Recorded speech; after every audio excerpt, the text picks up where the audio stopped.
Oke. Wah, ini memang foto yang luar biasa nih. Nah, ini pertanyaan pertama adalah no DI. Maksudnya bukan di placing. No. Nggak ada. Ada sedikit DI. Waktu itu di depan burung yang paling kiri ini ada rumput. Nah, rumputnya itu saya bersihin. Oke. Tapi sisanya nggak ada. Bisa, tapi lagi memang sayapnya gitu ini luar biasa. 300 foto kok. Saya shoot setengah jam 300 foto. Untuk dapetin satu foto ini. Oke. Setengah jam lah, ya kurang lebih setengah jam. Pengantinnya nanya nggak? Kael, lu beneran nih setengah jam nih nggak puas nih gitu. Nanya nggak deh? Nggak begitu sih nanyanya. Cuman pertama saya thank you banget sama pengantinnya. Rata-rata pengantin yang booking saya, mereka percaya apa yang saya lakuin. Ketika saya punya ide, mereka rata-rata nurut dan mereka udah trust sama saya.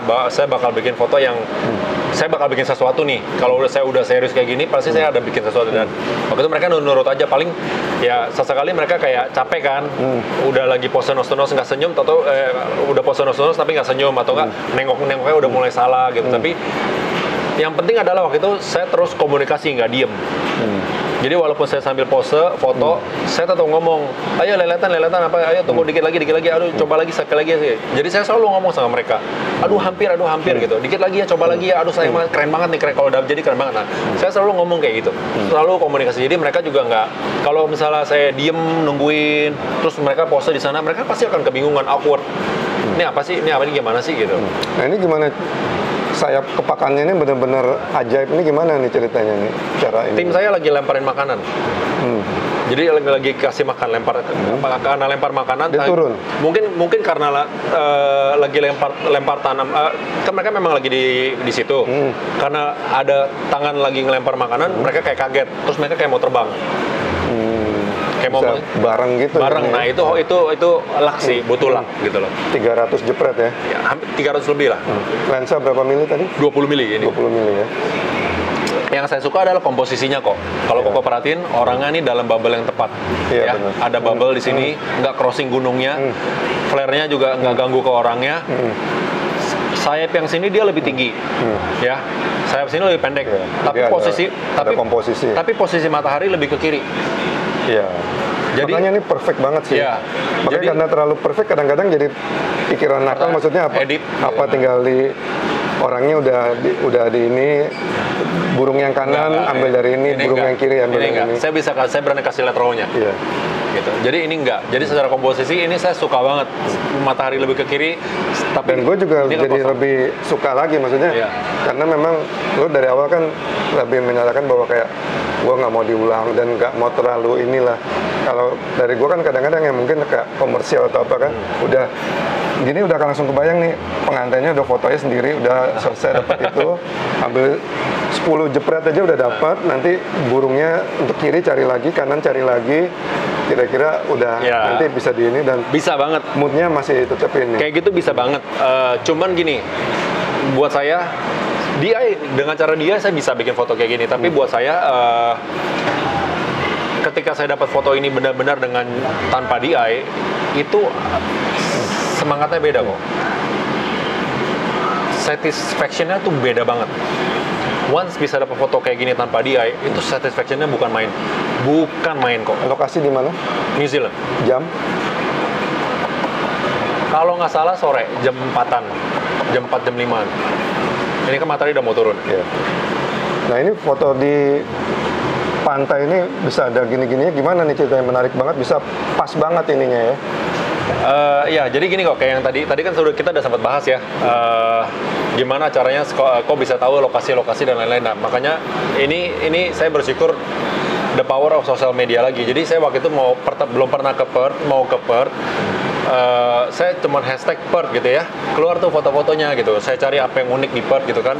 Singkat cerita, dari hashtag itu leading ke satu foto yang ada burung ini, ada patung burung ini. Saya lihat apa nih, keren banget gitu kan, di pinggir pantai, warna merah lagi, kontras banget gitu. Lalu saya cari tahu itu apa.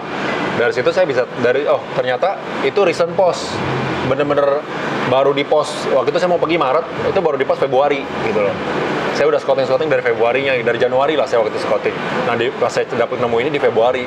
Oh, berarti ini masih ada. Lalu saya cari tahu lagi post per postnya, jadi kan kalau kita udah nemu satu foto kita klik lagi bisa klik lagi gitu kan. Nah, jadi akhirnya saya leading sampai ke saya nemuin fakta bahwa ini adalah pameran yang namanya Sculpture by the Sea. Itu diadakan di Australia di Bondi Beach sama di Cottesloe di Perth. Setiap tahunnya, setiap bulan Februari ke Maret, 2 bulan. Dan itu berbeda-beda setiap tahunnya. Makanya buat saya ini kesempatan emas banget, pas saya mau Maret ke sana lagi dan masih ada. Makanya saya udah target banget ini, saya harus foto di sini gitu. Nah, begitu sampai di sana ya benar ternyata masih ada dan saya foto gitu pagi. Waktu itu saya foto pagi-pagi kalau nggak salah ini. Ini saya pakai D750 kalau nggak salah ya. Kalau nggak D750 D4. Ini lensanya pakai 20 mili kalau nggak salah. 20 mili. Iya, kalau nggak salah 20 mili. Kalau nggak 20 mili, 35 deh. Antara itu. Saya juga lupa sih. Ini ada logo Fearless-nya kayaknya, menang Fearless. Ini menang multiple award kok. Jadi ini Junebug menang, Fearless menang, ISPWP menang, gitu. Ini yang paling menarik buat gue dari foto ini adalah lu berani menempatkan posisi pengantinnya itu yang kecil. Iya. Gue suka banget. Ya, tapi bagaimana reaksi pengantinnya sendiri ketika ini? Apakah ini menjadi favorit dia juga? Apa ternyata ada pasti kan ada pilihan yang dia lebih jelas kan? Apa tetap mereka milih yang dia lebih jelas? Di rumah mereka yang dipajang tuh yang ini apa yang dianya lebih jelas? Nah, itu pertanyaan gue. Kalau nggak salah yang dia lebih jelas. Lebih jelas ya. Jadi memang lebih banyak kayak gitu. Tapi mereka juga senang dengan foto ini, gitu loh. Tapi kan for the reason ya orang preference beda-beda ya. Ada orang yang memang ke saya tuh dia mau foto yang dia suka foto saya karena foto saya gini kok. Kalau foto kayak gini-gini kan bisa jadi kayak art gitu ya. Yeah. Jadi nggak terlalu narsis banget kalau pajang di ruang tamu gitu. Nah, beda sama kalau foto yang muka kita full atau yang benar-benar close up gitu kan kayak narsis banget kalau di ruang tamu. Paling taruhnya mentok-mentok di kamar atau enggak foto kecil gitu. Tapi kalau dibikin kanvas kan bingung pajang mana gitu kan. Nah, kalau foto kayak gini mau taruh di ruang tamu pun bagus karena ya kayak art jatuhnya gitu loh. Nah, banyak orang yang demen foto sama saya karena ada foto-foto kayak gini juga gitu loh. Ini yang salah satu contoh yang menarik ya buat gue ceritain juga ke teman-teman yang nonton ya. Jadi gue dari dulu banget, mungkin ya dari tahun 2000-an ya, dari tahun 2000-an tuh ada yang namanya photographer.net ya. Gue waktu itu sempat ini. Itu kalau foto-foto yang begitu orangnya kecil, itu langsung banyak banget yang nggak suka. Sedangkan cuman gue doang yang pasti akan bilang suka gitu loh. Jadi gue seneng makanya sekarang ternyata lu bisa punya visual yang menurut gue sangat indah dan berani mengambil dengan 20 mili itu. Oke, keren banget sih. Makanya kayak saya bilang tadi kok, saya nggak pernah limit. Nah, ini juga dari foto pun juga gitu. Saya nggak anti yang jauh-jauhan, saya nggak anti yang close up, saya nggak anti yang medium. Jadi di foto saya semua ada. Ada yang close up, ada yang jauh, ada yang deket, ada yang sedang, gitu. Ada yang nggak kelihatan muka, ada yang kelihatan kaki doang, ada yang kelihatan tangan doang. Jadi kayak gitu. Jadi ketika saya meeting pun saya jelaskan saya kasih tahu ke klien, ini loh, kamu akan dapat seperti ini. Karena apa? Karena buat saya kalau kamu foto close up semua, nggak mau foto yang kelihatan, kamu ngapain jauh-jauh gitu loh, ya kan? Ngapain jauh-jauh pergi ke Australia, ngapain jauh-jauh pergi ke Iceland atau mana gitu? Tapi kamu fotonya close up semua, ya kan? Kamu kan butuh pemandangan juga, bahwa location juga penting gitu loh. Gitu. Ya, pokoknya ini keren banget. Oke, next. Nah, ini fotonya diambil di mana nih? Jujur lupa ya, di mananya Swiss gitu ya. Waktu itu sebenarnya kita mau kondisinya waktu itu gini. Jadi ketika pas saya mau lagi foto dari Jakarta nih, saya scouting, ketemu tuh ladang saya cari di Instagram, ketemulah foto apa namanya? Ladang bunga matahari. Ladang bunga matahari dan kita penasaran cari itu di mana gitu loh. Dan kebetulan kan kita pergi summer waktu itu. Saya waktu itu pergi bulan Juni. Dan Juni itu kan di sana summer kan. Nah, ada harusnya bunga matahari itu. Cuman ketika saya Google, dia nggak jelasin bener-bener tempatnya di mana gitu, dan cuma ada satu kota apa gitu. Nah, saya pergi ke sana, sampai di sana saya pikir bisa tanya-tanya orang gitu kan, terus saya tunjukin fotonya. Saya misalnya pergi ke coffee shop, saya turun, saya beli kopi, saya tanya ini tahu nggak di mana, nggak tahu. Pokoknya intinya akhirnya kita nggak ketemu. Setelah nggak ketemu ya plan B dong, ya kan. Plan B ya udah kita cari yang terdekat gitu kan, kita cari yang terdekat, kita cari taman, cari apa. Nah kebetulan setelah Google ketemu lah ada taman ini, oh kayak bagus juga, yuk akhirnya kita pergi ke taman ini, ada lake-nya. Ya udah, ketika di lake banyak angsa kok. Jadi pas banyak angsa, nah inilah cuma waktu itu kondisinya saya nggak bawa makanan untuk mancing angsanya gitu kan.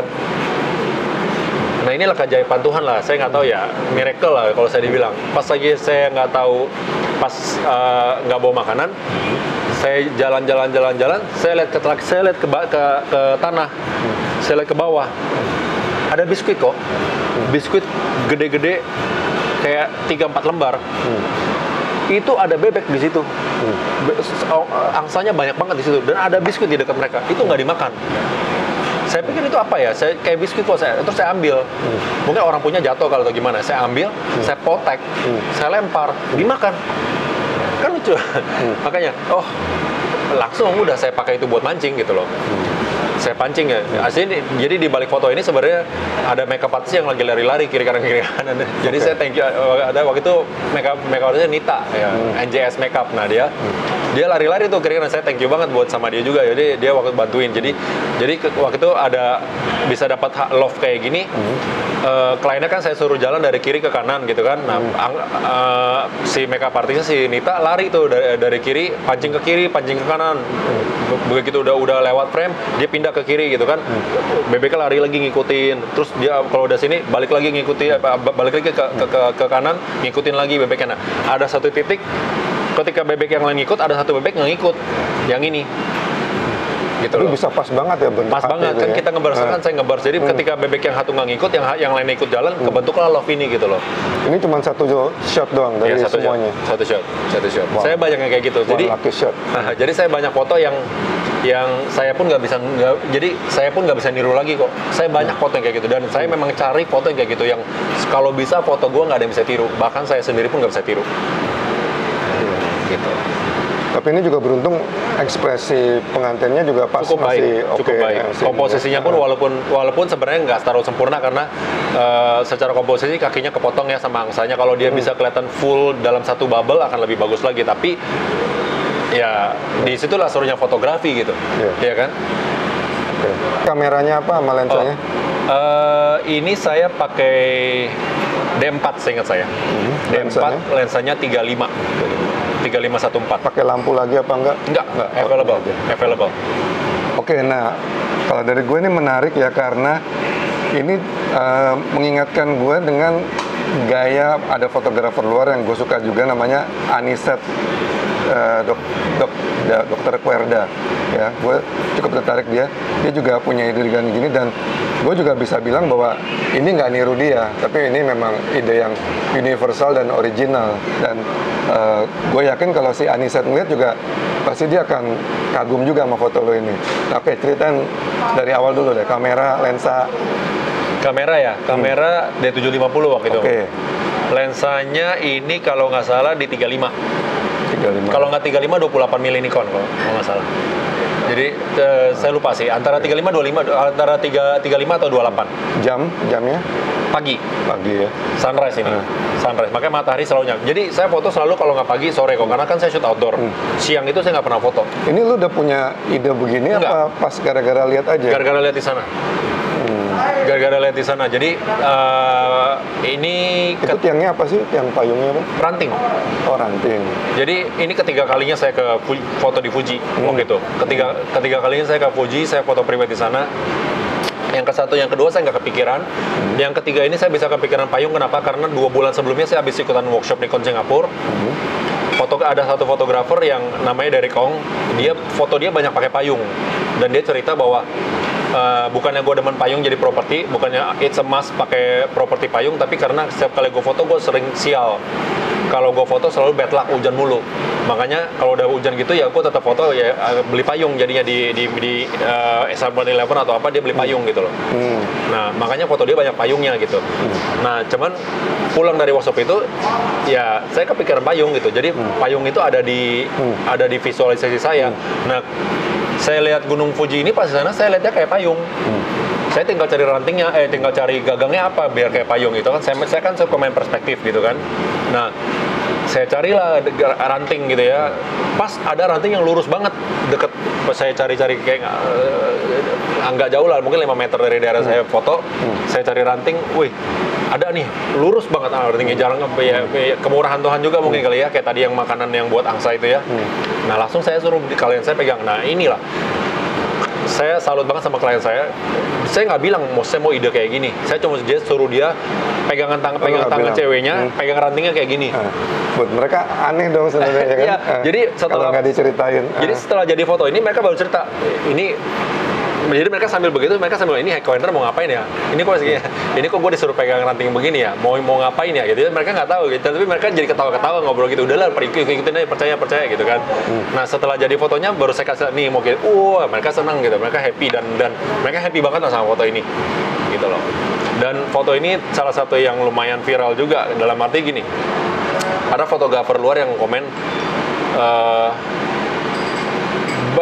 Udah berjuta-juta, udah puluhan ratusan ribuan fotografer datang ke Fuji, tapi nggak pernah foto kayak gini. Jadi dia senang banget foto ini. Kenapa? Karena foto ini terlahir dari spot yang sangat umum. Tahun berapa ini? 2018 kayaknya. Oke. Nah, kenapa tertarik? Karena ya bagaimanapun juga, gue nganggap channel YouTube gue ini Pinky Mirror TV mungkin juga bisa menjadi catatan sejarah. Jadi kan palingnya ada bahwa 2018 lu udah duluan, karena mungkin setelah orang melihat foto lu bisa juga udah muncul ide-ide yang sama gitu loh. Jadi bisa di iniin. Kalau saya lupa antara 2017 atau 2018. Oke. Nah, ini pakai cermin ya? Iya, pakai cermin. Nah, ini yang kayak tadi saya bilang, saya misalkan tadi sempat mention tuh, saya bilang saya kalau travel bawa kaca, bawa apa. Nah, ini kebetulan kaca saya bawa gitu loh.